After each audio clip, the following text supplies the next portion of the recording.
What's up, everybody? Welcome back. We are on episode 9, Wagon Pullers. I'm here with a newer friend, John. I actually met John at a good friend of mine's wedding. They got married. When did Jordan get married? About a year at some point. Around a year ago. Yeah. And John actually attends the church that I go to, Two Trees. And over the last few months, we've just ran into each other at church. Had some really significant conversations. I just share really good energy with you. You know, we've always kind of just locked in, gone right in, and felt like it was your time to come on. So you're the second guest outside of my boys. Rick was up on the last episode. If you guys have not listened to episode 8, definitely do that. My friend Rick shares a powerful testimony, his story, of just how his life's changing, and that's why we're here. That's why we're recording Wagon Pullers, to share our testimony, to be raw, to be vulnerable, to be real, to be transparent. And I've said it before, and I will continue to say it. We want to encourage you all that are listening. We do not want to just mic up and have just a nice little talk. Yeah. There's enough of that out there.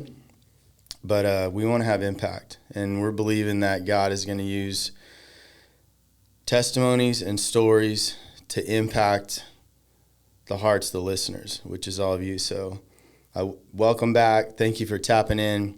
The way you can support the podcast, I haven't mentioned this yet, but I felt like saying this today, is it's paid for by my company, Shine Supply, and it's not cheap, to do this stuff. And the way, if you want to pay it forward, if this podcast has blessed you and you want to pay it forward, you might not detail your own car, but like share about our brand, share about Shine Supply, tell people about it, share the podcast.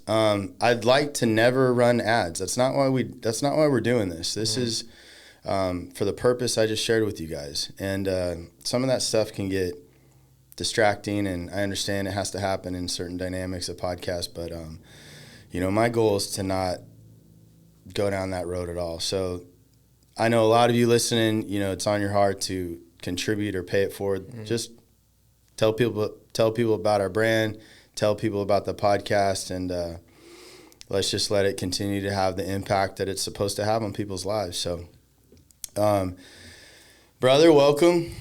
I got some questions for you, but I just want you to give people a window into John, like what you currently do, a quick window, and then just take them right into your story, and let's just get into it. Like, what'd your life look like, and what changes have happened in your life? And I'll probably kind of interject and see where some of these questions fit, but yeah, let's just dive in, man. Yeah, absolutely. Yeah. No, it's an honor. Honestly, it's really an honor to be here. When you sent me that text, I think a while back, and said you wanted to have me on, I'm just like, absolutely. I see the impact that you make in men's lives, the impact you've had, in my brother's life. He's been coming to your group. I think the influence you have both in the business realm and in like with Jesus, with people, it's incredible, man. So thanks, I think there's a lot of people who really look up to you, whether they say it or don't say it. A lot of people that just have a lot of respect for you. So, yeah, when you text me to be on, I'm like, absolutely, I'll make it happen, man. I would love nothing more than to just be able to sit with you and have a conversation and allow you to lead the conversation however you want, and be able to share whatever it is you feel best that you want your listeners to be able to hear, man. So I'm all in. Yeah. Thank you for those words, man. That means a lot. Well, let me kind of give you a little bit of direction. Sweet. I have a very broad window into your life from when you're younger, from some of the things your brother has shared. He hasn't gone too much, but I want to know about like a little snapshot in your upbringing, some of the things that you feel like really defined you as a young man. I know that your life was drastically different than it is now. Totally. So take people into what are some of the things that defined you. What were some of the turning points in your life that pivoted you in a different direction? And, everybody that's listening knows, this is a faith-based podcast, but I really, this isn't about, we're preaching some sermon on like, hey, this is how God changed my life. It's like, take us into the Bakersfield days and like some of the dynamic there and what woke you up? Like what happened to make a change and bring you to where you're at now? Because your life, again, is drastically different. I know you're involved in overseas missions. You preach sometimes at the church, not even being on staff. You work for an incredible tech company locally. Yeah. You're just like a put together guy. I have a lot of respect for you, just even the small window I have into your life. And then I also understand that I told you I was going to say this. Oh man. John actually raps, not currently. He's tried to keep this like hidden, but his brother like let the cat out of the bag. But you did some rapping back in the day. So again, your life is drastically different. Yeah. And I just take people into that, take people into that. Yeah. Well, you're not the only one that's been digging out the rap career and trying to get the old tracks. Yeah. So anytime people, it's like a Mac Miller vibe for anyone wondering. Anytime, has my brother showed you a song? No. Yeah. That's how I got that. Okay. He played me a clip and I was like, that's actually really good. What's funny is when I started making music when I was like 18, 19, I'd always had a passion for hip hop, but when I started making music, I really wasn't any good at it. But I do feel, I'm convinced I was getting progressively better. And I'll get into my story a bit, but I have like an album that I worked on, or a mixtape is what you would call it, for like a year and a half, like just every day dialed in, because I was doing all of my own production, everything.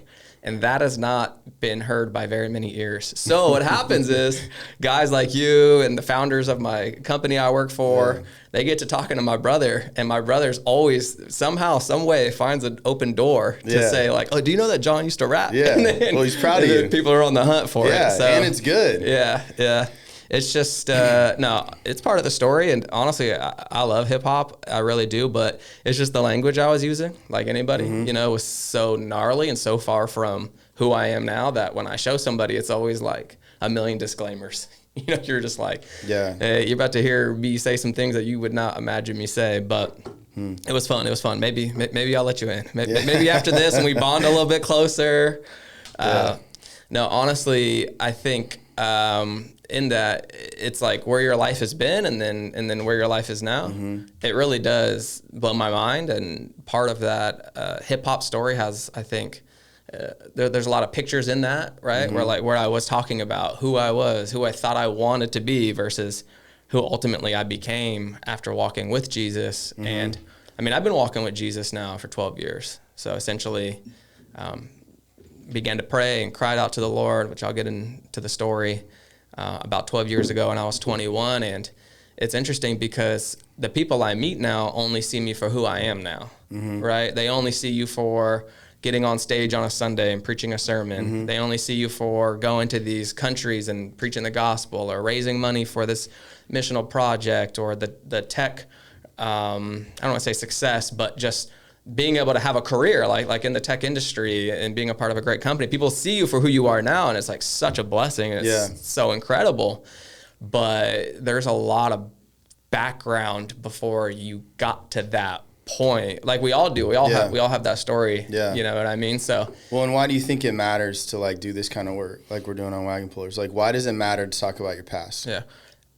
Honestly, I think talking about the past and your story is critical for a few reasons, but one of them really being that everybody has a past and everybody has a story. Yeah. And it's easy to look at somebody in their life and like the fruit of their life and the success of their life and think that it was always like that, or it must have been easier for them, or handouts must have happened, or just anything, So when we get to share our stories, when we get to share our past, I think it gives people an opportunity to relate. Yeah. It gives people an opportunity to really be like, dang, like if he went through that, then I'm going through this. And also, no matter where you're at in your walk with Jesus, it just encourages people's faith.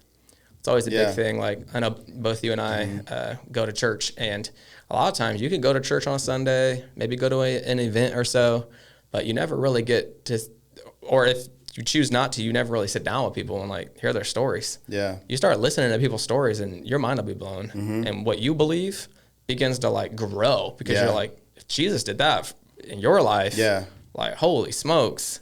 it's a thing, man. Well, it's like, it's for one, it's truth. Right. When somebody's sharing their story and what they went through, it's truth. Mm-hmm.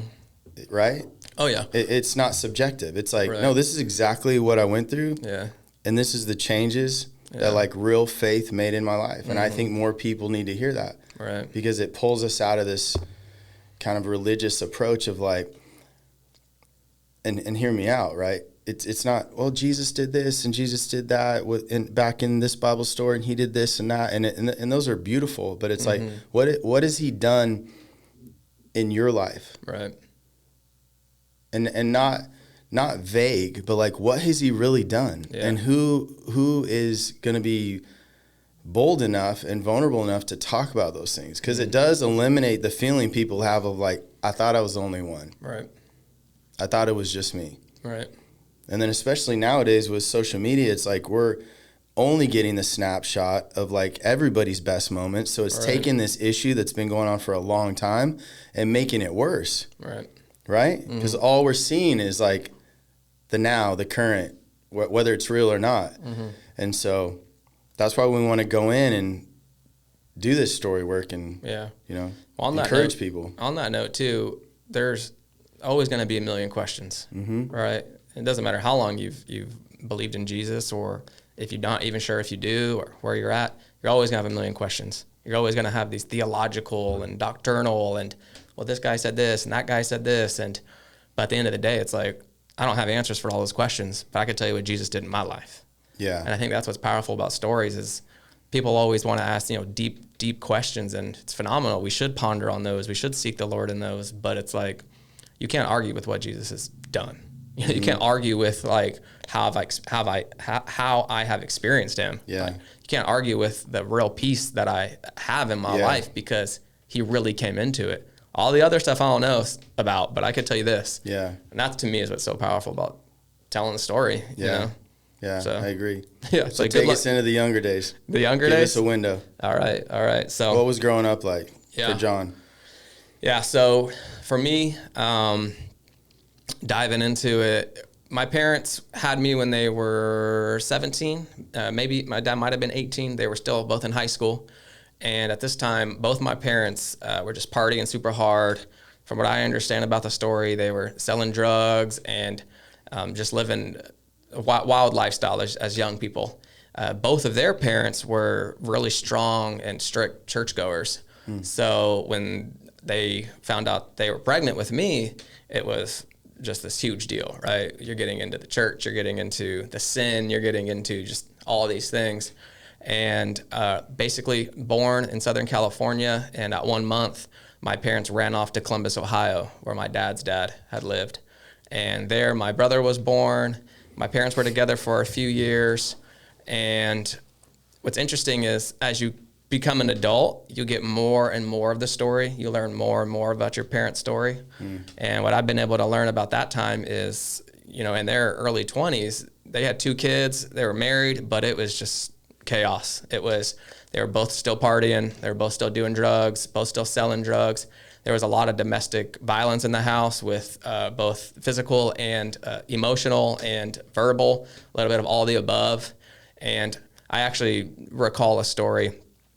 See, this is me like trying to share some things I don't always share. I'm like kind of diving in a little, but let's go. I recall once when I was young, hiding under the bed because my parents were arguing, just going at it, just yelling and screaming. And one of our neighbors, who it's one of those, she's not your aunt, but you call her your aunt because she's your friend, your mom's friend.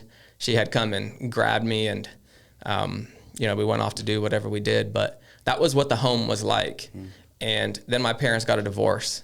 Now, keep in mind, I'm like 5, 6 years old, so I'm really young. So I have some memories, but not a ton, but enough to paint a picture of what it was like. My parents got divorced, and then my mom was with my stepdad basically right away. So we kind of went from one home to the next, and stepdad. 5 years old. 5 years old, yeah. So stepdad, great guy, has been in my life since I was 5 years old, so I really don't know life without my stepdad. But essentially, that was the home dynamics. That was kind of what we were, me and my brother were, that's the origin story, right? That's where it started. That's what we were coming from. I think at like 6 years old, 6 or 7, we moved to Florida because my stepdad got a job in Florida. So we moved to Florida, and then we're in that season introduced to my stepdad's family. So you moved from Bakersfield? So California? Bakersfield comes later. Okay, so you just moved to Florida. Okay, exactly. Gotcha. So basically born in Murrieta, moved to Columbus, Ohio. My brother's born in Columbus. Parents get divorced.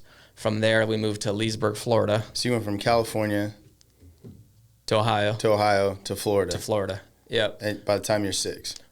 Yep, 6, 7. Gotcha. Yep. Okay. So with a divorce and all of the chaos with my parents as a whole.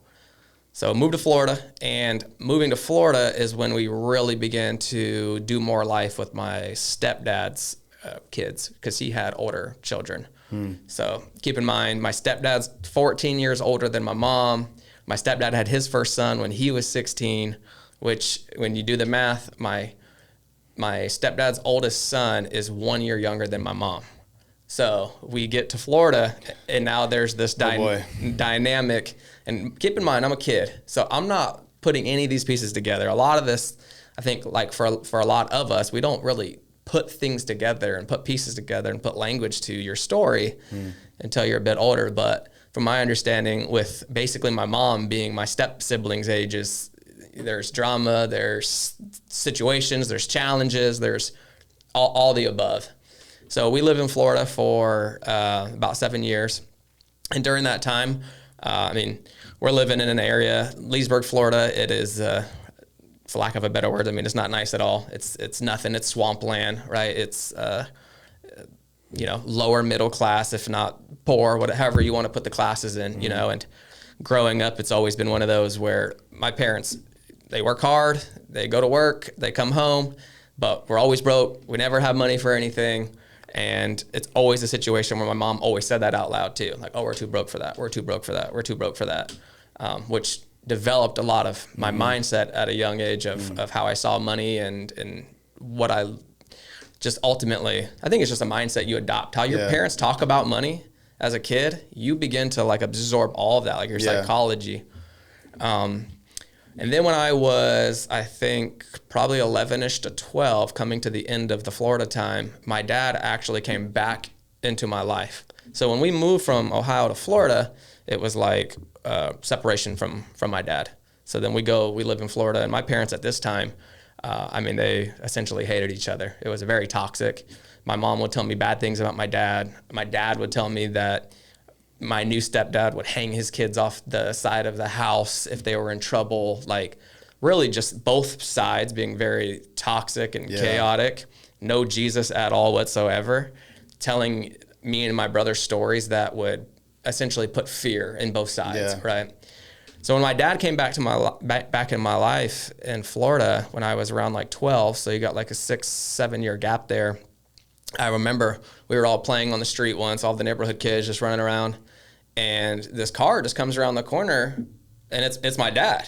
And it's like, you're kind of like, don't know exactly what to say, because it's... And you haven't seen him in how long? 5-6 years, probably. So, and there really hasn't been any communication. This is like before cell phones and FaceTime and the whole thing, right? This is early 2000s. So my dad comes around the corner, and part of you is like, oh, it's my dad, But then I look up the hill, and my mom and a few of her friends are running down the hill, and they're like screaming, like, get away from the car, get away from the car. So my dad like spins off and leaves. And I guess there was a lot of legal things, child support, all kinds of things going on. So my mom always told me, like, if you get too close to your dad's car when he comes around, he might kidnap you and take me away from you forever. Like, you don't want that to happen, right? So, and you're like, as a kid, you're like, of course not, and that's kind of the picture that's being painted on both sides. Mixed with like, I kind of want him to take me because it's my dad. Right, exactly. And there's a whole thing to there. Yeah. At this time, too, my dad, I don't believe he ever got married, but he did have another son with another woman in Ohio. And he ended up making the decision to move to Florida because he wanted to be close to me and my brother. And there it is. Oops, sorry. Good. Didn't have the ringer off the phone. So we got it. Yeah. We won't edit that out. Hey, all good. Let it be authentic, man. Let it be real life. Right. It's 11:30 a.m. at the shop at Shine Supply. Yeah. All right. So just in that, my dad had a son with another woman, and we didn't know anything about it. Essentially, me and my brother joined this like bowling league as like 11, 12-year-old kids, and my mom and my stepdad allowed my dad to come to those Saturday events, and that's how we began to reestablish this relationship. And then my mom finally let us go to his house on the weekend, right? And my dad was basically in this mobile home, 2 or 3 roommates in this mobile home out kind of in the boonies of this area of Florida. And I mean, it was great, you know, like we chilling with our dad again, you know, we're hanging out, we're running around, we're doing crazy stuff. And my dad always wanted to have a great relationship with us because he didn't have the best relationship with his father. Mm-hmm. So my dad always treated us more like friends than anything. He'd always be there for advice. He'd always be there for encouragement. And he'd say good things. But like he really treated us like best friends. So even as little kids, it was like, well, we're going to our dad's house. We're about to just be hanging out all weekend, doing whatever we want.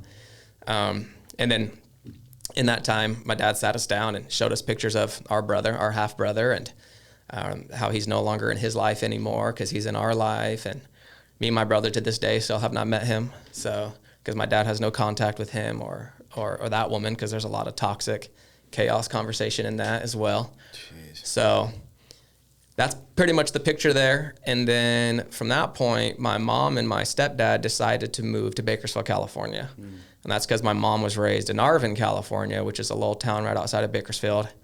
And all of her family was in Bakersfield. And my mom really felt convicted and wanted to be close to her mom again, because she essentially ran away when she had me. And there's just a lot of toxic conversation, fighting, screaming, all this stuff. My mom did not have a good relationship with her mom. And I think she really desired that. She really wanted that. So we moved to Bakersfield. And at this point, it's like the end of 6th grade. Yeah, I think it's the end of 6th grade. And we just went to go live this new life. And I'll never forget, like, leaving my dad. Like the morning we left Florida, all of my stepdad's family was there, all of his kids. My dad was there. And we're all in tears because it's kind of like this big life we built in Florida and what we're doing, and everyone all together. And, we ship off and we moved to Bakersfield, California. So you're like 13? Yeah, like 13. 6th grade, you said? I think it was like the end of 6th grade because just kind of getting into some of the challenges. I remember, see, when you're a kid, you don't think, like looking back, as I've learned more about my parents' story, you don't see all the things the same way as you do as an adult, right? Like, you don't see your parents arguing, and though it registers that it's not right, and though like there might be fear or there might be these things, it's like you don't register that it's not normal, you know? So growing up, it's whether you have money or you don't have money, whether your parents love each other or hate each other, what is normal is what's became normal. Yeah. You know what I mean? So, and my parents as well, like, don't get me wrong, in their chaos and all the things, like, they love me. And there was never a doubt that they loved me. And I think that was one of the most incredible things. Just real quick, it's almost like what you're saying is like, we don't realize the impact of the dysfunctional systems because it's family. Right. Yeah. This is normal. Right. Right. And we're too young to like ask our friends, hey, what's your home life like? Right. Is this normal? Right. Does that resonate? It's like we're just adjusting to it. Right. And we don't realize it till down the road, like, oh my gosh, that was a major trauma. Yeah. Yep. 100%. Yeah. Could not agree more, because I think like later on when I became a Christian and I started pursuing Jesus and he starts doing all these things in my heart and in my life, and he's actually putting me in positions to think about these things, right? You go, whoa, like that was not right. Oh, that was not, you know, and you start to really see it for what it is. And do you think that's why it's so important? Because I want to bring everybody listening in, because these are key things I love to talk about on this podcast, is to continue to amplify the point of, this isn't about like, oh, I found my faith and everything got better. Right. Yeah. Oh, I found Jesus and everything got better. Right. It's like, no. Right. Sometimes it got worse, because now I start realizing things. I start going back and getting curious about how I landed in this person that I am. So like, my spirit gets renewed. but like my character is all over the place, and it's a result of all these learned behaviors and these systems that I grew up in. And I need to go back and get curious about some of these systems and maybe do some practical work and blend that with my spiritual, right? I need to like do work to like get into these things so I don't repeat the same bad habits once you get into a marriage and then you start having kids, and that's how we break this cycle. So I think it's important that, you know, you're getting into how you mentioned, like, I didn't realize it at the time, but I'm sure you've realized it now, and you're doing work to make sure you're correcting some of those thinking patterns. Oh, 100%. Right? Well, when you step into being an adult, right, woman or man, I'm going to speak a little bit more to being a man because that's my path. You start to really actually ask yourself real questions about what does it mean to be a man, and are the men in my life, have they been representations of that? Why do I think this way? Why do I think raising a kid should look like this? Why do I think treating a woman should be like this? And I think for me personally, because I started to walk and talk, and I became a Christian at 21, it was this prime age where like you're thinking about all of those things. And now I got this Jesus thing, right? I got this like Christian narrative coming in, and you start to really ask yourself like, oh wait, like this thing back here, this was not it. This was not correct. This is not right. And you got to admit where you're wrong. And then it gets more challenging because then you start to understand your parents are humans, right? And I say that with like all the love and grace in the world, because your parents are humans and they're trying to figure it out just like you're trying to figure it out. And they might not have had a good home life just like you didn't have a good home life. And it's something special when you can take a step outside of yourself, become aware of the whole picture, and start to really like make decisions that now are the right decisions and healthy decisions, you know? Yeah. I think it's the power of accountability. Like I want to take accountability for the family system I grew up in and how the impact it's left on me and how that's still showing up in my character. Right. And that's why I just wanted to take a pause and like talk about this real quick, because I see that being a major issue right now, is that we've gone through decades of people saying, oh, I'm a Christian, you know, I'm saved, I go to church. And like, you hear a lot coming out of their mouth and you look at their actions and it's not in alignment with what they say they believe. It's like, man, I don't see that in your character. I don't see that in your life. And it's not a shame or a condemnation piece. It's more or less like, I think it's this kind of work when we look back and we're like, hey, you know, yes, I have the Lord in my life and he's definitely bringing a lot of new change, but I have to take accountability for these things. Yeah, absolutely. I can't just say, oh, well, that's in the past. It doesn't look like it, bro. It looks like it just showed up today in your character. And be safe to go, don't look away from that. Like stay in that mirror, so to speak. And like, I think that's where my relationship with Christ really empowers me, because it allows me to look at that version of myself without shame. Right? Like you can look back at like all these things that shaped John and be like, I don't see how people without faith can look at their past without shame. And when we can look at it without shame and be like, hey, this isn't necessarily my fault, but like I have to take accountability and responsibility for the impact that my upbringing had on me, so that I can partner that with my faith and have the Lord like transform that. And that's where we see like, oh my gosh, dude, like you are different. Like you're breaking the cycle. Yeah, absolutely. And like you're truly living in freedom. So yeah, get back into Bakersfield. So you get in Bakersfield. Yeah. Well, on the accountability piece, one thing I just want to add to that, if it's cool, is of course a few things. One, it's because you give your life to Jesus, now you got to let him do the work. Straight up. And like you have to be understanding that there's going to be really hard challenges to walk in to allow him to do the work, and things you got to, to lack of a better like word, I know it's a Christian word, but you got to surrender some things to Jesus to allow him to touch your heart. But then also you can't just use the excuse that, oh, my dad was like this, so I'm like that. It don't work like that. That's right. We're talking accountability. It's like, who's the man you want to be? That's right. Who's the man God's called you to be? And I mean, I know in my story, which I'll get more into, it's like, it's not there is no excuse of, well, I was raised like this and this happened to me and I never had any opportunities, or I don't have a family that's educated. So it's like, take accountability. Yeah. And who do you want to be and what do you want to do and move towards it? That's right. So don't be a victim. Yeah. Huge. I could preach on that all day. Well, yeah. And that's, Yeah. and I think that's what's so cool about having our faith too, is that when I say don't be a victim, I'm not saying that from some like hoorah, like, Right. don't be a victim, no one's coming to save you. Yeah. I think that's a broken message. Yeah.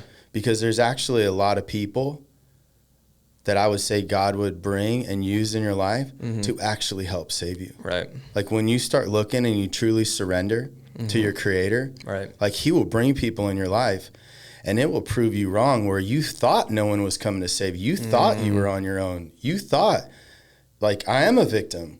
Like, no one truly cares. And He will bring people in your life and you're like, you start reframing that. Like, oh my gosh, man, like, there's some people that genuinely care and God will put in your life to literally, like, you'll look back and be like, if it wasn't for that person right there, Yep. right, bro? Like, Absolutely. I wouldn't be here. Absolutely. So He does use people to help save us. Right. Yes, we're doing the work Yeah. and we're partnering with it, but we're not alone. Right. And I think that's why we can be brave and go, hey, I'm not a victim, but I'm going to take ownership. Yeah. 100%. I think looking at like my life as well as my story, where my story is a little different than others, is I did have a stepdad come into my life right away, and he's always been there, which is incredible because like as I'm getting into my story a bit more and a lot of my high school buddies and the chaos in their family lives too, it's like you see a lot of men rotating out of in and out of the house of some of my best friends. So I will say that like God was good to me in the sense of giving me one stepdad. Me and my stepdad are different men, and I say that in a way like my stepdad, he goes to work, he works hard, he comes home, he waters the plants and gets on the barbecue and watches TV. And there was a long time, he actually just recently quit drinking, which is incredible. Wow. He gave his life to the Lord a few years ago, but he like just recently really like decided to quit drinking. But he would come home and like that was his lifestyle. That's what he wanted. That's how he put food on the table and provided for us. I'm a little bit more on the like extra motivational, let's go, try to land on the moon type of guy.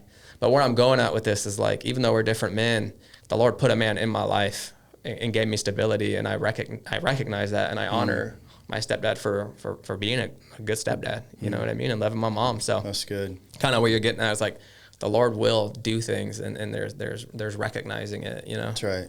So I feel like when I tell my story, there's like both sides of it where you want to share all the deep hurts and the wildness because you want people to really go there with you. But at the same time, it's like, I gotta definitely bring honor where honor's due. And even in the chaos before my parents were believers, my mom, my stepdad, and even my dad, I mean, they really loved me. They really gave me what they could. They really, my stepdad and my mom, they went to work, they paid the bills, they did what they could. They gave us the best Christmases they could when they could. And I honor them for that. Yeah. You know what I mean? Big time. Yeah. So just an important piece, I think, to always put in the story of like. No, I think that's important. Yeah. I mean, everybody that's listened to some of my first episodes, especially when I started talking about my father, it's hard to like talk about some of the truths of the impact, Right. because it's important, Right. because it's your story, but also give honor at the same time. Right. I mean, that's tricky. Yeah. And I went through a long season where Yeah. I was mad. I was mad at my dad. I was mad at my mom Yeah. for decades. And, rightfully so for a lot of reasons. But like, I saw how that bitterness was just eating me up. And it wasn't about flipping way over to this side now and be like, oh, I'm not bitter anymore. And now I'm in denial. Right. It's just nothing happened. Everything was fine. Yeah. And you see that dynamic in some people like, hello, are you in reality? Right. Do you realize what you went through? Yeah. And it's a delicate thing to walk through where you're like right in the middle where like I can feel the impact, I can feel upset about it, but I'm not going to let bitterness take root. Right. And I think that's why, again, that's where I see my faith show up. I mean, Right. how do you truly do that? Even the people that do that aren't realizing that maybe their faith's not activated, it's like, to me, that is a spiritual thing that's Right. happening. To be able to move out of bitterness into forgiveness, whether people realize it or not, that's every bit spiritual. Yeah. We're just not naming it. It's Yeah. like God helps you do that. Like get to a point where like I can acknowledge the hurt. I can acknowledge how it defined my life for a long season, and that's how I can get in and repair it. But then I can also move into forgiveness. Right. Absolutely. I think forgiveness and forgiving those in your life, which I definitely want to get to, those parts of my story, is where you begin to realize Jesus is real. Straight up. Because there ain't no need. Truthfully, there's no need to forgive somebody, like on worldly terms. You know what I mean? Like, why would I forgive somebody that hurt me? They hurt me. There's no benefit to my life anymore. Why would I even have that discussion? But it's not really until you meet Jesus and you understand the forgiveness that he gave you, and where that starts to stir in your heart, and you go, man, like, I didn't deserve it either. So though this person doesn't deserve it, he showed it to me. So let me try to show it to them. And you open up that much to allowing God to work, and he could do a lot with it. Straight up. He could do a lot with it. Well, and also, John, forgiveness doesn't always mean reconciliation. 100%. And I think we can get manipulated in that at times where, oh, you're not forgiving because you're not close with them. Right. It's like, no, wait. I can forgive, but if the toxic behavior is still there, right, you can't have reconciliation. Right.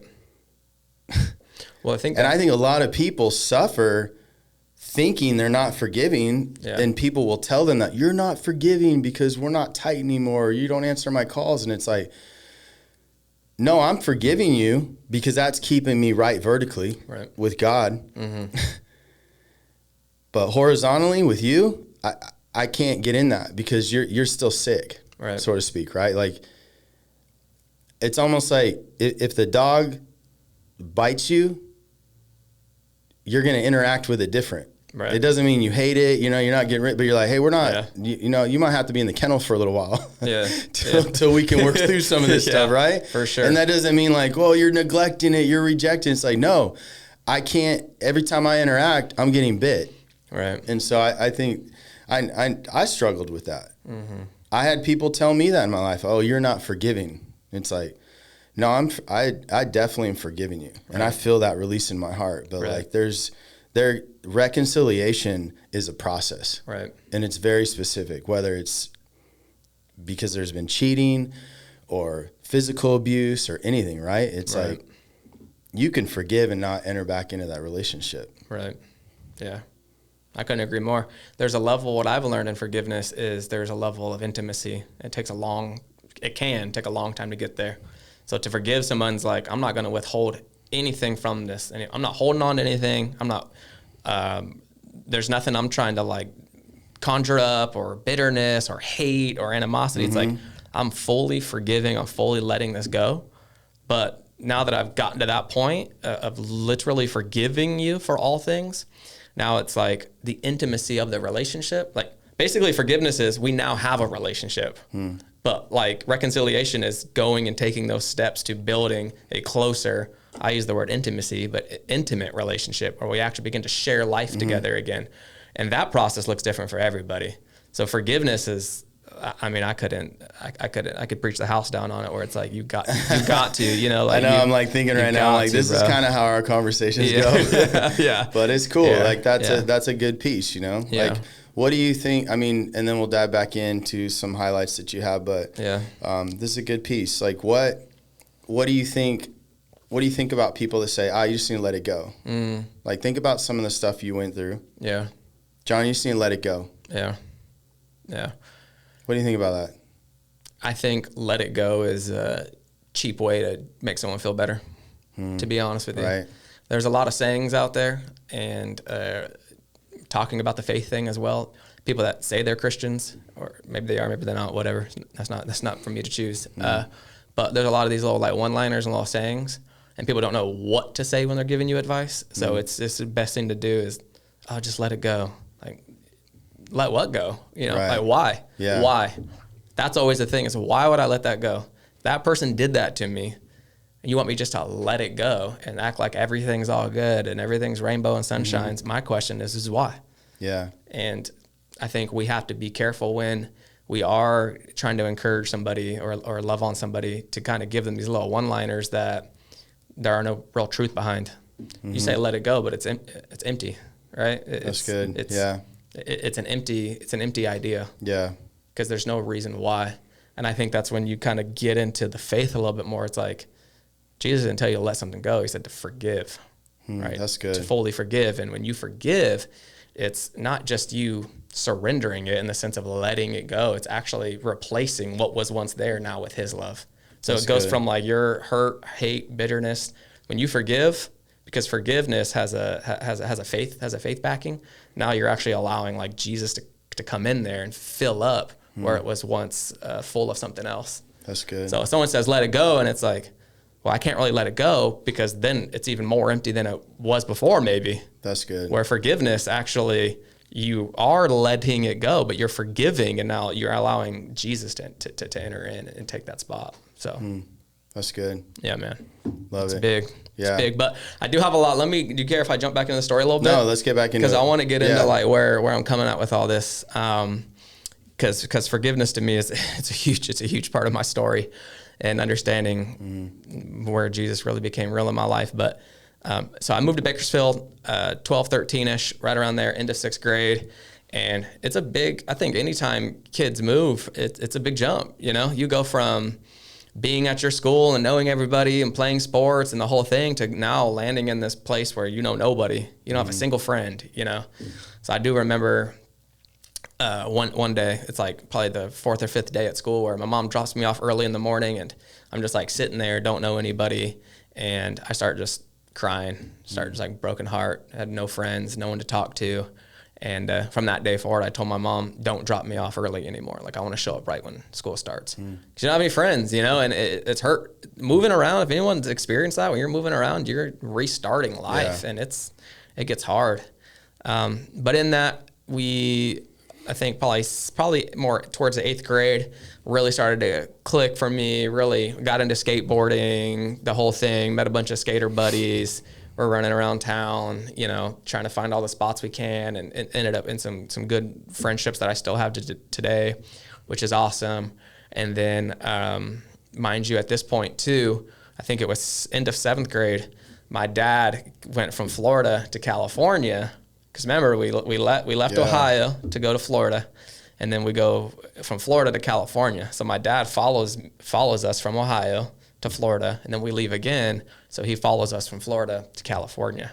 So my dad is definitely making every attempt he can to be in our lives. You know, he really is. So my dad comes back into our life again towards like end of 7th grade, maybe early 8th grade, and once again it becomes like my best friend. You know, it's like, oh, sick, my dad's here. Let's go. Like, let's go run around and, you know, have fun and laugh and joke and do all the things. So. I think for me, where my story really starts to get into what shaped me and like what we were talking about today is stepping into high school.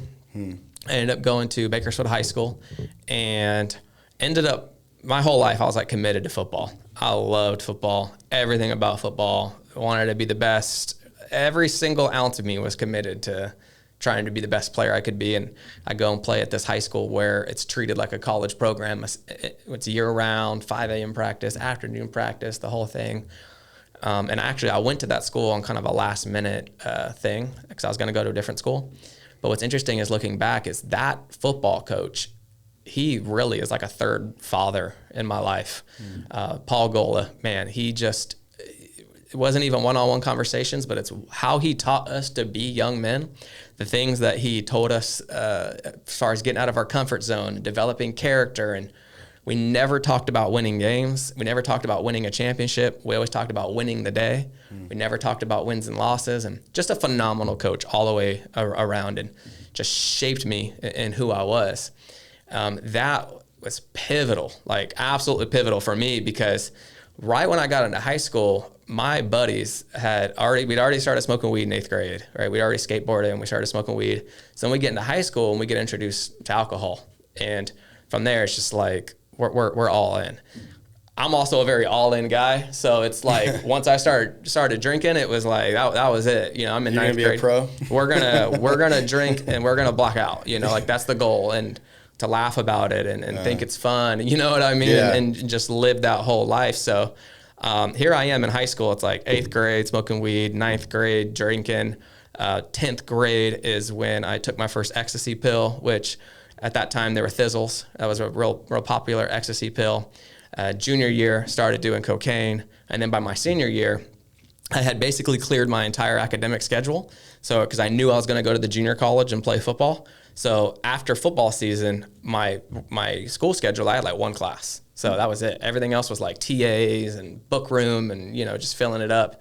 So for me, high school was a party. The way we treated high school, me, my friend group, and I think a lot of kids in Bakersfield, is you treat it like college. Like, we're partying like college kids in the sense of this is the only thing that matters to us, doing drugs and trying to, my buddies, we're in 9th grade and it's like, oh, you haven't had sex yet? Like, we got to find you a girl to have sex with. You got to lose your virginity. Like, you can't be behind. So for us, that's just what it was like. So I kind of had this group of football players we'd party with.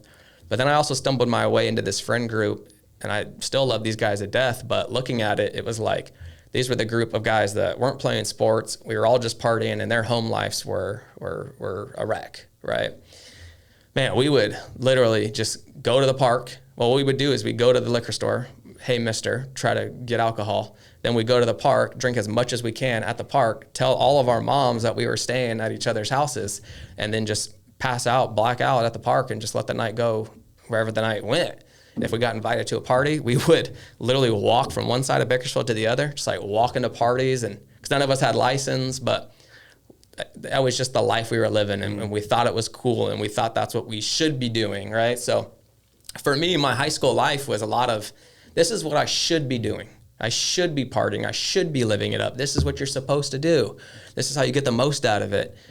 Sleep with as many girls as you can. That's the cool thing to do. Somebody comes with a new drug, it's like, you got to try it.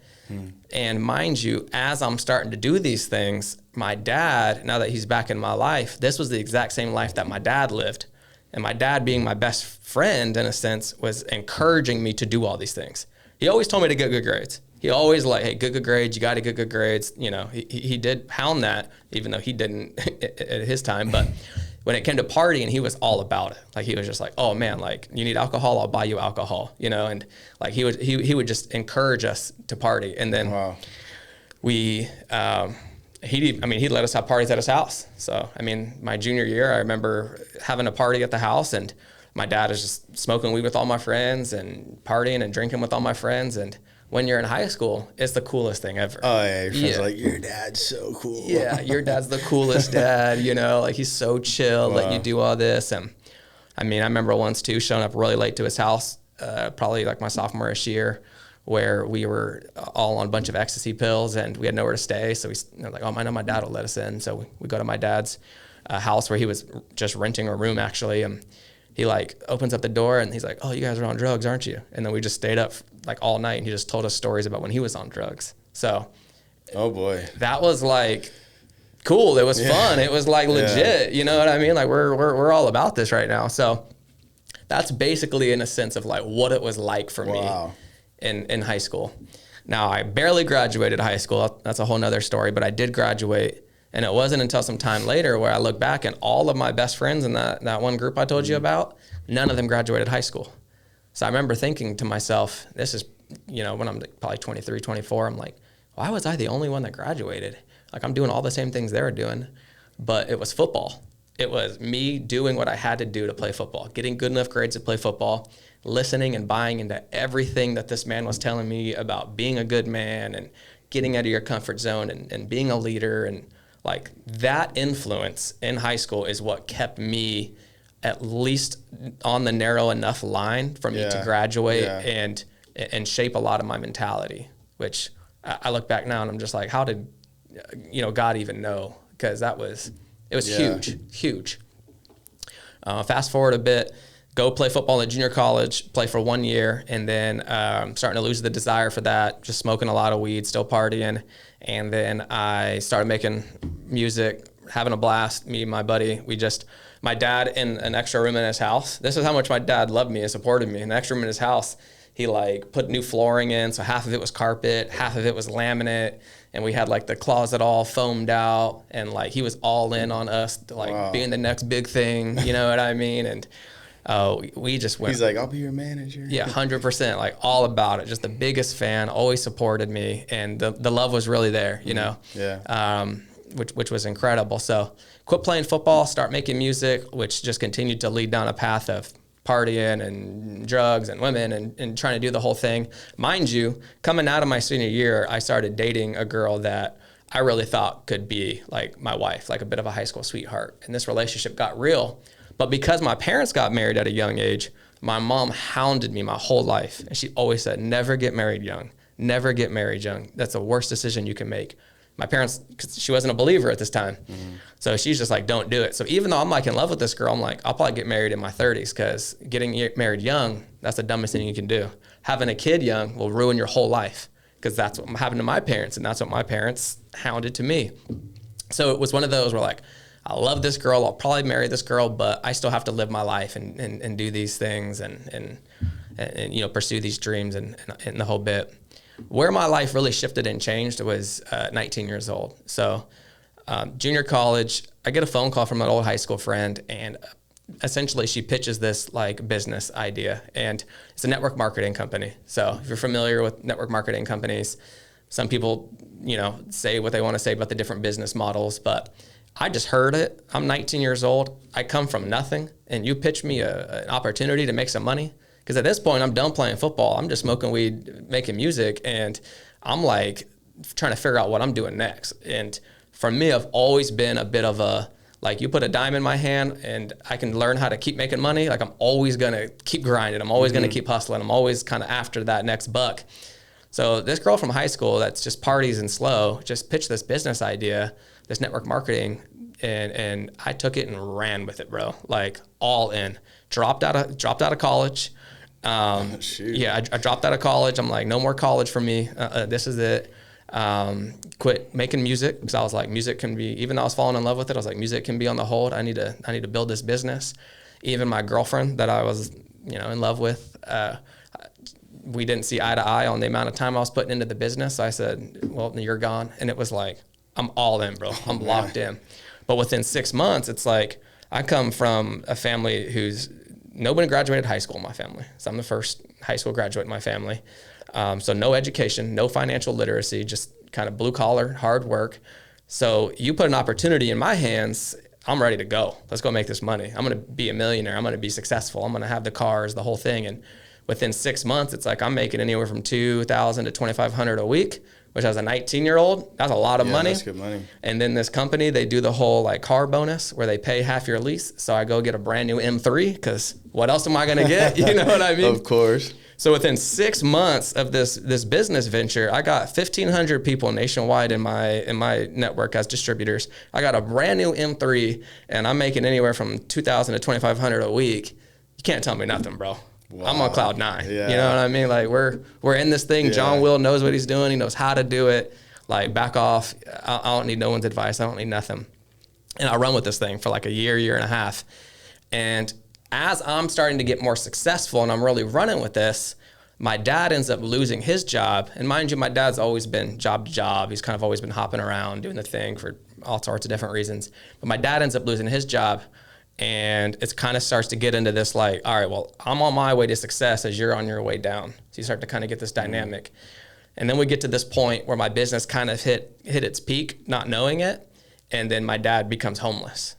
So my dad goes straight from not having a job, not being able to get a job, trying to live on unemployment, to becoming homeless and going and living in, for lack of better words, the like crackhead type motels in Bakersfield.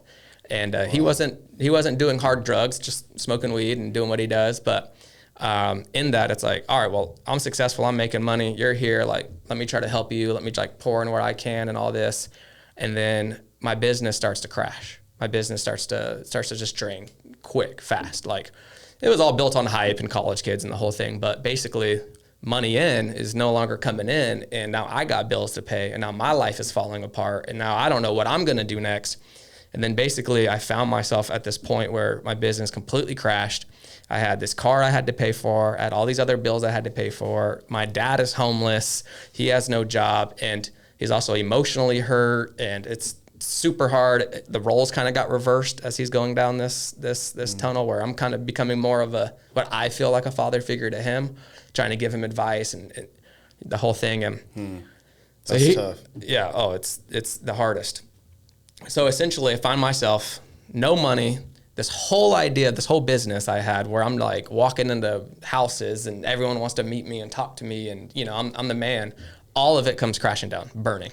Not a single phone call from anybody. No one's there for you. No one's hitting you up. No one's checking on you. It's now that you're not running this business and you're not able to help them build their business, like you don't hear from nobody at all whatsoever. My dad's homeless, broken, no money. He was always like a best friend to me. And then even the girl that I, you know, essentially loved and thought I was going to marry, that relationship's gone too because I threw it away for this business. I have nothing. Everything that John Will as a 19-year-old, well, at this point, 21, right, 19 to 21, everything that John Will was going after, put his whole heart, his whole mind, everything in, completely crashed and burned, and I had nothing at all but a bunch of problems, a bunch of hurt, a bunch of how am I going to pay for this stuff? And I mean, you want to talk about being stressed out. You want to talk about being, I have no idea what's going to happen next. It's in this, I'm at my lowest. I'm at this rock bottom. When I say nothing, I literally mean like, it's nothing. It's not just being at a rock bottom. It's coming from as high as I've ever been to as low as I've ever been. And like the one person that I would go to for advice would be my pops. And he ain't got nothing to say to me. Yeah. And it's actually reverse. I go to him for advice and it's like, money, I need this, I need that, I need it. You just have no one.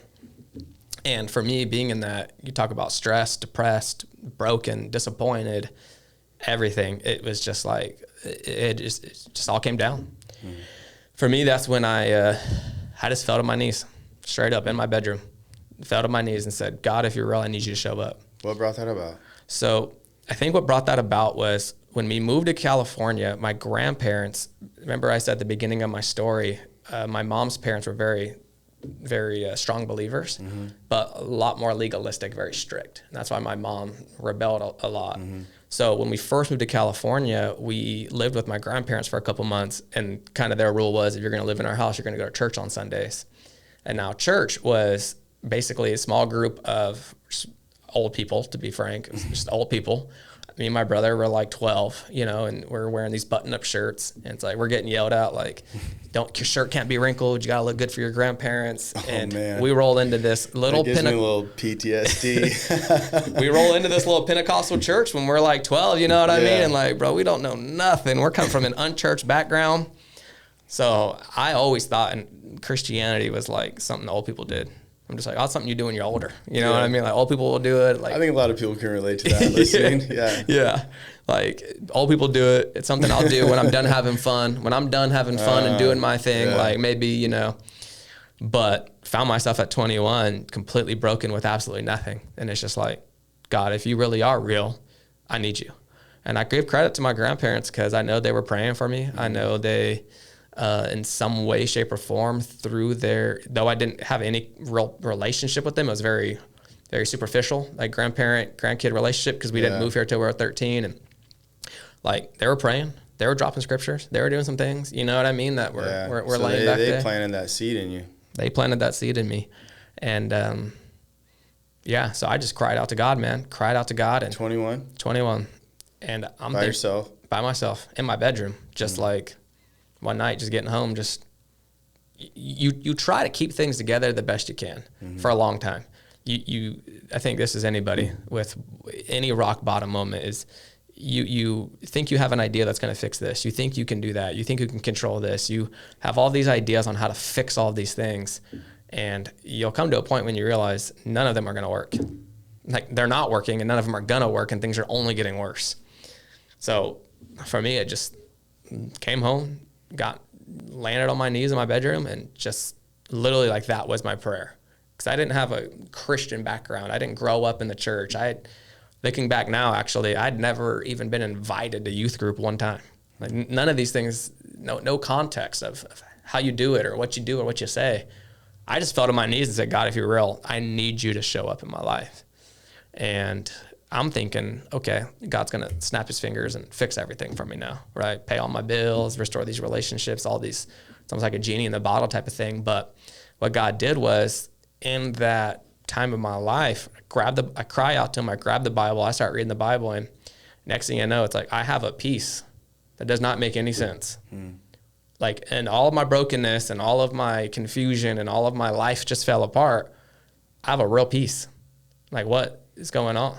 So, and then also I have nothing. So I'm like, I'm going after God for help.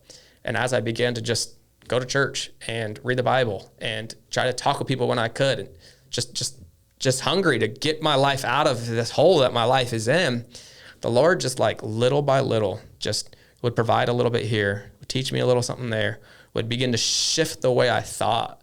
And that was the big thing for me, is when I was really discovering that God was real, was the way I was thinking about things, bro. Because I went from wanting to do, go drink and go have sex and just all these things that were pleasure and fun in the past, to where now my mind is shifting. And for some reason, I don't want to do that. Now, I don't want to say I never did, because I did. And there's a lot of part of my story too, but my mind starts shifting and I'm like, why am I thinking like this? That's good. Like, what, like this is not me or has ever been me. And like I'm on this pursuit and I need God to help me. Don't get me wrong. And I'm like, that's why I'm calling out to him. But there's something shifting in here and there's something shifting in here that doesn't make any sense. And I can't even talk to nobody about, because who would I talk to about this? That's real. Yeah. So in that, basically, God really began to show up in my life in both the peace aspect, both in the provision aspect. Real quick, I love how you are saying your desires started changing. Yeah. Not your actions. Oh, I stopped doing this and I stopped doing that. Yeah. That's typically the thought process, right? Like, if I give my life to God, I'm going to have to like stop doing all this. It's like, right. I think that sets people up for failure. Right. It's like, it sounds like you just got curious. You started putting different things in your life, right? Hearing the word, reading, praying, fellowshipping with other people that are on that path. And your inner desire started to shift. Absolutely. Like, it's like the Holy Spirit is doing the work inside of you. Absolutely. Not behavior modification. Right. But a heart posture shift. Like, you're changing in your inner man. Exactly. Like, I just want to highlight that, because that's the goal. Well, it's good, because when you're in it, and for anyone listening that doesn't have context or language, it doesn't make any sense. Like, this idea that the Holy Spirit is now in me and he's shifting in my heart, that wasn't language until like 4 years later. Yeah. You know what I mean? Yeah. I'm just experiencing something, and like, that's where in the Bible, it's like we continue to seek that, like continue to seek him in that. And like, that's where he's faithful. So good. That was my life. I mean, bro, I remember one time too, not to get into too much detail, but that ex-girlfriend that I was telling you about, she was coming around again, and she comes over, we get in the bed, start to do the thing, and I like stop, and I'm like, what in the world? And she's like, what are you doing? I'm like, I don't know, I don't want to do this. She's like, what do you mean? I'm like, I don't know, I just can't do that. Like, I can't do this. So she leaves all mad and upset, and I'm in tears, bro. Like, because I'm like, what is happening? I called my pastor at this time, because I just started going to church. I'm just like in tears. I'm like, this just happened. I don't even know what's going on right now. Like, and he just tells me, he's like, John, Jesus is transforming your heart. Because to not, you feel me? Like as a man and with a woman you've already been with and all the stuff. You're like, am I good? You're just am I like, okay? Yeah. But also like, if right. Yeah. That's how it is. You can say a lot right there. You can say a lot, bro. But like, there's something wrong with me. Looking back now that I have context for it, the reason I was in tears is because like holiness was convicting my heart. Oh, that's so good. And like, I didn't understand that. I didn't understand any of it. I didn't get any of it. Good. So, this was all happening in my life. And while I'm going up now, don't get me wrong. Like, I get a job at the sandwich shop. Okay. So I'm working at Jersey Mike's in the morning, and then I get off in the afternoon and I'm spray painting curbs, like the addresses on curbs, just to pay my $1,000 car payment. Just those two jobs pay that one car payment. This is a little different than your network marketing. Bro, you know what it's like so in a network, making sandwiches and painting curbs. Imagine rolling up in an M3. But you have peace. Yeah, imagine rolling up in an M3 to a house, a couple hundred people. You're the guest speaker. You're the highlight. You're the guy that has the most successful in this business. Like, I'm coming in, I'm closing this thing. We're signing people up. everyone wants to meet me, the whole bit, to now getting yelled at because there's too much mustard on a turkey sandwich. Bruh. You want to talk about being humble? Like, and it wasn't my choice. It was like, I got humbled. Oh, you want it Mike's way? Yeah. Huh? You about to get it John's way. I'm telling you. Make your own damn sandwich. I'm telling you, man. It was like, oh my it's gosh, a gut check. dude. And then I just got a visual. And then some of those guys you were trying to sell on the business, right? And they come in for sandwiches? They come in for sandwiches. And then you were just 2 months ago rolling up in an M3 telling Flexing them how successful they're going to be. And now they're like, hey, bro, like, get some pickles on that thing. It's crazy. It's crazy, man. It's crazy. Oh, my gosh. So good, though, huh? Oh, yeah. I mean, because you're looking just back now, yeah. Looking back now, it's build some character. I was doing anything and everything I could to scratch and claw to pay my bills for all the financial hole that I put myself in. But hey, real talk, like for anyone listening, you know, especially guys in that age group that are trying to build, it's like, it's like you're bringing them into a conversation where like you started building something real. Yeah. Like you started, I think of the verse that says, you know, there's a man that builds his house on the sand and there's a man that builds his house on the rock. And the metaphor, right, is the rock is building on God. Right. And the sand is like just the world systems of like get more and more and more. And it's like the storms of life come and that house just crashes and burns. It sounds like that's exactly what you walk through. But you're making sandwiches, painting curbs, whatever, but like you're starting to build a life now on the rock. 100%. And I look at like where you're at now, it's like it hasn't blown over. It's kept adding and designing and it. Oh, so good, and man. A place to dream. Oh, you know? So good. All right, keep going. That's exactly what happened. Yeah. And I had no idea, but like that's what was happening. Straight up, yeah. So, yeah, talking to people, it's like if you're in a rock bottom spot or you're just in a spot where you're building, it's like build on the rock, build on Jesus, because it's not about the blessings. But I'll tell you right now, like there's nothing about my life right now that I dreamed about. Like these are spots where like I have more joy in it now, and it's like this is what I wanted without even knowing, but the Lord knew. It blows your mind. It's a whole thing. But so in that, the Lord's starting to do all this stuff in my heart. I'm trying to rebuild my life. I'm grinding away the whole thing. And mind you, my dad, who was always my best friend, is just getting into a deeper hole. And it got to the point where like me and my brother would go visit him in the hotel room. And I mean, he has a lot of his own hurt and a lot of his own pain, and I can't speak to. That's something he has to speak to and he has to work through.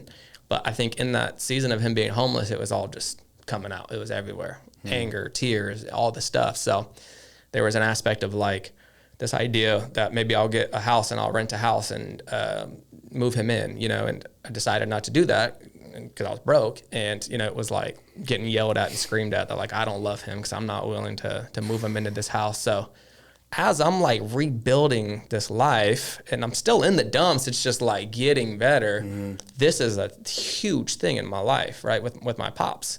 And mind you, I know my dad loves me. He followed me all over the country, but now he's in his hurt. Now he's in his pain. Now he's in his own father challenges and all of it. So that's wild, man. It's like you could connect with your dad when you were on his level with the partying, and like that's the realm he knew how to interact with you. But as soon as you actually started growing as a man in your character, it's like he didn't even see how he needed to pull you back because he didn't know how to go farther than that. Right. You could not have said it better, and it's not to his fault. Like I want to say that. Yeah, exactly. Yeah. It's not to his fault. He knows what he knows. Yeah. He knows what he knows. He was in what he was in. He had a father the way his father fathered him, which was not good, you know, and so he's just in that. So as I'm pursuing Jesus, I want my dad to know Jesus. I want my dad to be going through what I'm starting to go through. And man, now not only are you kind of flipping roles of like, let me give you money and try to take care of you where I can. Oh, now I can't, but let me try to give you advice. And now I'm like, let me try to pastor you. Bro, don't pastor your parents. I'll tell you that. Yeah. That's you can't counsel your own parents when you got your own things with them. So that's good. It's just becoming a mess. The relationship's really becoming a mess, and it's really getting hurtful, and the outbursts of rage and emotion and all of it, it's getting really bad. Speed up just a little bit. I can't tell you exactly what the timeline is, a couple months. And this is like kind of where it definitely gets super vulnerable. I ended up getting this job at AT&T and finding myself in a position now where like I'm starting to pay some bills off, finally about to get this car paid off, and just like all of the things I was trying to work hard to make sure I didn't, totally destroy my life financially. I'm like getting myself out of this hole. And I get this letter in the mail, and it's basically telling me that I got like a 300 credit score or something. And I'm like, I never missed a payment. Even in all the brokenness, I'm painting curves, I'm grinding, I'm making this happen, right? I'm praying. I've never missed a payment. Like, what? So I'm looking at this, and then I go and I start doing research, and I got all these credit cards in my name, and I got thousands of dollars racked up in my name, and I'm like, what in the world? So I go and I knock on my dad's hotel door, and I go and I show him all this paperwork. I'm like, do you know about this? And go to find out, because me and my pops have the same name. He stole my identity in this time and just ran up thousands of dollars in my name, which, like, I mean, you want to talk about hurtful. You want to talk about like just broken, just like here I am as a man trying to rebuild my life, like trying to learn how to be a man, I'm going through all these things I'm going through, and I'm trying to rebuild my life, and I'm trying to learn how to be a man, and to almost get betrayed by the person you love the most. Yeah. And like I'm spending all this time spray painting curbs just to pay this car payment, and like go to find out like you're just running up money in my name that I can't even pay back. I mean, it was just, it's hard to put words to it. You know what I mean? It really is, especially because my pops was my best friend. You know what I mean? So, wow. It was tough, man. It was real hard. Yeah. So in that, the next couple of weeks, obviously I leave the hotel room and I'm like, just baffled, just don't even know what to say. So, I started praying. I'm a new Christian, so I'm like, just praying, just crying to God, crying out to God. I really don't have anyone to talk to about it. Like, who am I going to talk to about this, And in that couple of weeks of praying, it was like I began to start thinking about this idea of forgiveness, right? Because I thought to myself, am I never going to talk to my dad again? Like, this is a real conversation I had. Are my kids, his grandkids, are they never going to see him again? Because that's what this is. Mm-hmm. You add all of the mess and the emotional outrages, and then now, like, you've stolen from me and you've taken from me and you've put me in a harder position in life. And when you see me doing all these things, it's like, this is like you'll never talk to me again. And you don't deserve to ever talk to me again. So I started asking myself, am I really going to do that or not? And as I was praying about it, it was like really hit me that I did not deserve forgiveness. I did not deserve forgiveness. When Jesus decided to forgive me, it was not because I was a good person. It's not because I had good intentions. It's not because deep down there's something good about me. It was purely for the fact that he loved me and he wanted to have an eternal relationship with me. That is why he chose to give John Will forgiveness. I did not deserve it at all. And it just hit me like a ton of bricks from like, my dad, there's absolutely no reason that he deserves my forgiveness. Not even a little bit. I don't even need to look at the past. I don't need to try to add and take goods and bads. This right here is like the nail in the coffin. He does not deserve forgiveness. But as I sat with it, it's like, if Jesus can show me forgiveness when I don't deserve it, I can show my dad forgiveness when he doesn't deserve it. Mm-hmm. So I decided to forgive my dad. I decided to fully 100% everything I was harboring and building up. I was like, I'm not going to allow this to pull me down. I'm not going to allow this to be the thing that builds bitterness. I'm not going to allow this to build hate. Like, I'm going to forgive him. And I made that decision. Now, we didn't have a relationship. We didn't talk for a long time. But I had made the decision to forgive him. My dad went on the path he went on. I started going on the path I went on. My dad would kind of pop up here and there, but it was too much to have any kind of conversation with him. Mm-hmm. And in that, probably 8 years after that, so you're talking really just a few years ago maybe, because our relationship, when he ended up getting remarried and going to trade school and actually making some good decisions, it started really getting heavy on my heart, where I was like, I need to go talk to him. Because I know he was never going to bring it up. He's never going to call me and bring it up. Like, that's just not who he is, right? Which a lot of people are like that. Mm-hmm. So, mind you, as you're getting closer to Jesus, the reason these things come to mind, and the reason your heart starts to like turn in certain ways, to add language to it, because you don't have language when you don't know what you don't know, but you feel and experience something. Like Jesus wants to get closer to you, and he wants you to be a healthy man and woman. Like he wants you to walk in love and like real love and real joy and real peace. And in order to see those things in your life, you have to let him in. And it's kind of like good. Going back to the like getting out of the bed thing, you know, that day it's like, I gotta say no when I'm feeling this. Yeah. And now it's like Jesus is starting to speak to me and telling me like, I gotta go have this conversation with my dad. And this is a long time, this is years. You're talking like 8 years after the situation. But then I go and I sit down with my dad in the living room. We're just like watching football and just turn the TV off. I'm just like, hey, I got something to talk to you about. And 8 years later. 8 years later. So I'm already at 2 trees at this point. Like I'm preaching sermons, I'm leading ministries, you know, I'm doing all these things. And I've forgiven my dad, but there was no reconciliation. There was no conversations. There was no real relationship at all. So I just went and sat down with my pops and just told him straight up, like, you've hurt me more than anyone in my entire life. Like anyone that's ever hurt me, you've hurt me the most. And I just shared every single thing I needed to share with him. And he didn't necessarily give me some excuse or wise answer or really anything, you know, just apologized. And it was kind of a calm conversation, and we definitely talked and shed some tears, but that was the moment that we began real reconciliation. Since then, it's been a slow building relationship, very slow to build trust. We've had moments in the relationship that made me had to take a step back, but like, because I've forgiven him, we can take a step back to take a step forward. But where I'm going at with all this, there was forgiveness, and it wasn't eight years later until there was like the beginning of real reconciliation. So yeah, man, that was just like, for me, when I knew Jesus was real, outside of some of the experiences that I had with the Holy Spirit and some of those things, it was like, for me to be able to forgive my dad wasn't because I wanted to. It wasn't because I thought it was a good idea or because I wanted to feel better, but it was literally only because I read the Bible and Jesus put it on my heart. You don't deserve it, and I gave it to you. So he doesn't deserve it, give it to him. So good. And that's when you're like, wow, Jesus is real, bro. Straight up. Jesus is real. So. Because that's not something you would normally do. It's not something anyone would do. Why would you do that? That's gnarly. Yeah. To have that done to you? Yeah. I mean, that's a deal breaker. For sure. 100%. I mean, yeah.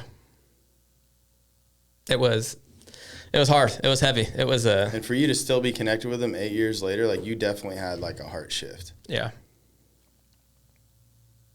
That's inspiring. Yeah. I hope so, man. Yeah. I really do, because that's an understatement.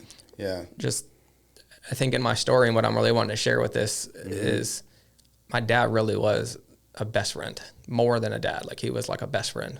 We're partying together. We're doing all these things together. He's following me around the country, and then in his own hurt and his own pain, he makes hurtful and painful decisions. And you just like, to be able to allow Jesus to work in your heart and be able to step back and show forgiveness where it's not due. It's like, God is so real. God is so real. Mm-hmm. And I'm not saying everything's the best it's ever been. I'm not saying there probably isn't still more conversations that need to be had, and we're not slowly working through things. Even years later, it's like, we have a relationship. We talk, we chat. We could go to football games together. You know, I'm getting more and more comfortable kind of asking him for advice here or there and allowing him to be my dad in the best way he knows how to be. And if I would have never forgiven him, like, it would have been, none of that would be happening. You know what I mean? Mm-hmm. And it would just been more turmoil in the family and chaos. And so, yeah. That's beautiful, man. Yeah. Yeah. That was big. Yeah, you know? That's huge. That was a big thing, big part of my story there.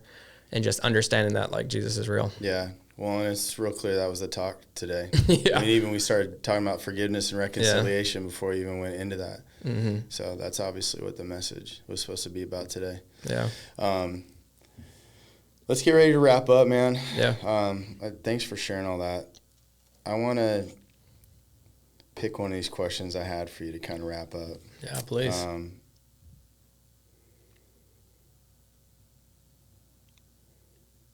let's end with this one. What do you think men are most hungry for today? And what's missing in how we chase fulfillment? What do you think is missing in most men today? First thing that comes to my mind is purpose. I think most men don't feel like they have a purpose and or are living in purpose. And what I mean by that is we really go about life just doing the best we can, pursuing things we think we want, following trends of our parents and what society's telling us. And we unknowingly buy into a lot of these ideas of we're going to be happy and fulfilled when X happens and Y happens and this and that. But then even if you make all the right decisions and you find yourself in this spot, is zero purpose. There's zero purpose. I think for a lot of men, they become a father and that's where they get all their purpose, which is a great step, right? It's phenomenal. But even in that itself, like there's an aspect of you have more purpose than just to father one kid or a couple kids. Like you have more than just a purpose of just being a father to them. So I think purpose. I think men that don't have purpose, it's just easy to wander. It's easy to continue to question. It's easy to find yourself at the bottom of the bottle. It's easy to find yourself searching and seeking and wanting things out of your wife that you're not ever going to get because what you're really looking for is a reason to go, a reason to get after it. So, yeah, what does purpose mean to you? Like when you say like they lack purpose, like how do you define purpose for somebody listening? Yeah, like for sure. What's purpose? For sure. So purpose to me, first and foremost, is knowing why you were created, knowing why you're on earth. And it's not to do something, but it's to be someone. That's good. So in my, let's just call it healing journey, for lack of better words, especially the last few years, I've learned to be a son of the Heavenly Father than I have more than anything else. It's hard to learn how to be a son because all of our parents, for the most part, are jacked up and the whole nine, right? And you've heard my story right now. So to become a son of the Heavenly Father and believe in the Word and believe in these things of like you're created to love Him, you're created to worship Him, you're created to experience Him, and you are loved, and He has purpose for you, and He has things you want to do. It is challenging to really allow yourself to step into those beliefs and hold on to those things. So purpose to me, one is being purposeful in knowing who God is and learning how to be His son and how it is to receive love from Him. Yeah. In that, you then get an opportunity to talk. I think in that relationship, you get an opportunity to talk to Him and begin to talk about like, all right, Lord, how do I do things with intentionality to impact others around me for the greater good as well as glorify You? And once you begin to step into this place of like, one, glorifying God, which is just living a life that's showing of His goodness, right? And not even having to preach anything, but just living it. And then moving in a direction where like you're moving with intentionality towards a path. Then I think those two things combined, you find yourself in this like just phenomenal place, a foundational purpose. And then you are a husband, and then you are a father yourself, and then you're grabbing even more of a reason of intentionality to love them the right way and pour into them the right way and help them in the path and the desires and dreams they have. And so that's at least what I've experienced and what I've seen. And I'll tell you, I think for me, it's just living a purposeful life, like doing things for a reason, doing things to fall more in love with God and get to know Him more and to be able to glorify Him and achieve things. It is, for me, what sets my heart on fire as a man. Is it safe to say that's where the fulfillment is that we all really want? I think so. Because what I heard today is like you went from racking up money, flexing on your car, being big dog, right, to making sandwiches, painting curbs, but you started to find your purpose in that season. Like how on earth does that happen? 100%. Right? Yeah. Like what I heard is you had more purpose in the setback. Exactly. Than the come up.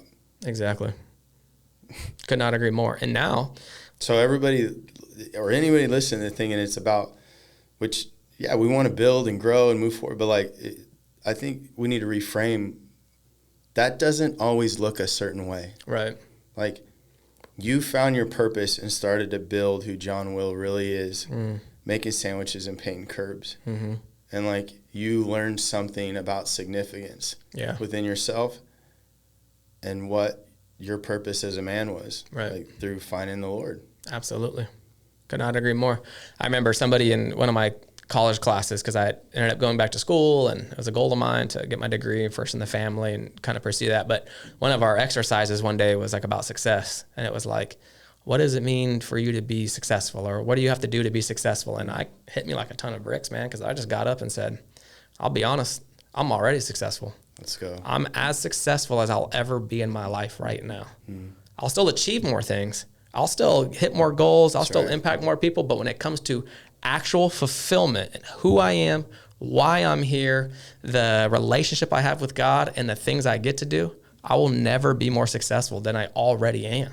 And now I just get to be a son, and I get to live life and go after things. And success is not something I'm chasing. Success is something I'm living in. And it was something I always wanted as a young guy. Inside you. But now I'm here. Yeah. Not outside of you. Exactly. So it's like you're working from a place of inner success. Exactly. And growing and building from there rather than chasing it externally to fill a void inside. 100%. Is that not the problem? 100%. Across the board right now. 100%. Well, maybe it's this, maybe it's that, maybe it's this, and it's a chase. Right. It's never enough. Right. Could not agree more. Right? Yeah.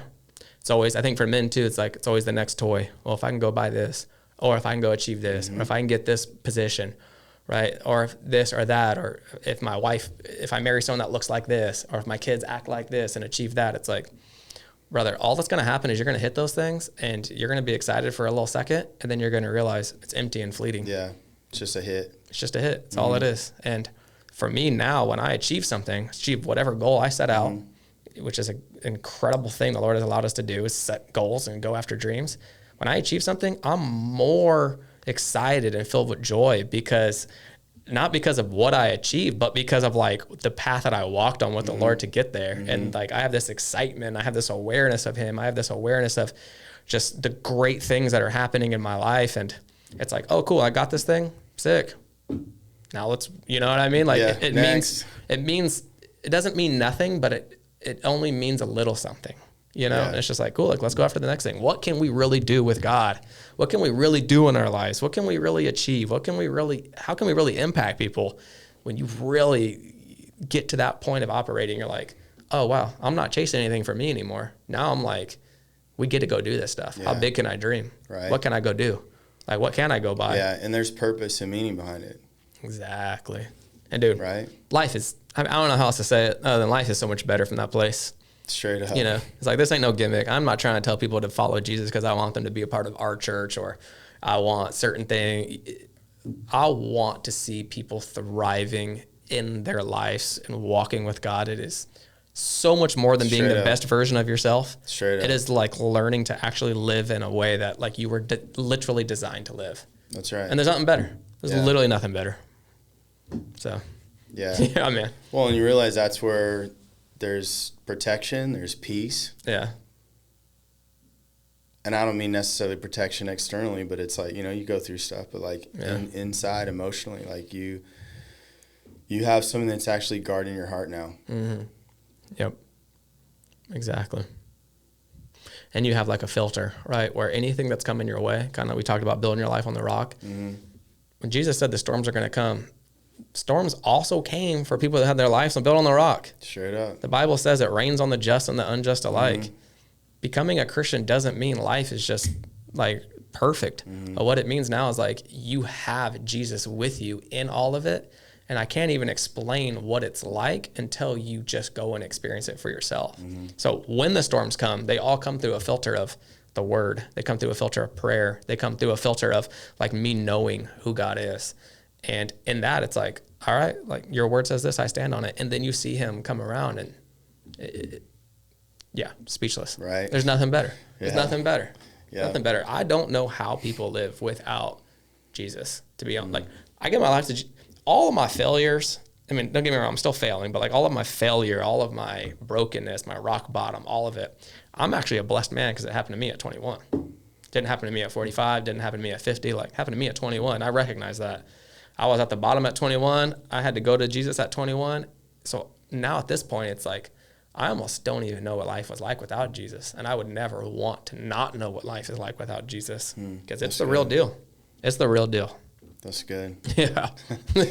That's good, bro. Yeah, man. Well, so good sitting with you, man. Yeah. Yeah. Appreciate you sharing your heart. Mm-hmm. Let's wrap it up. Yeah. We'll see you guys next time. Thanks, man.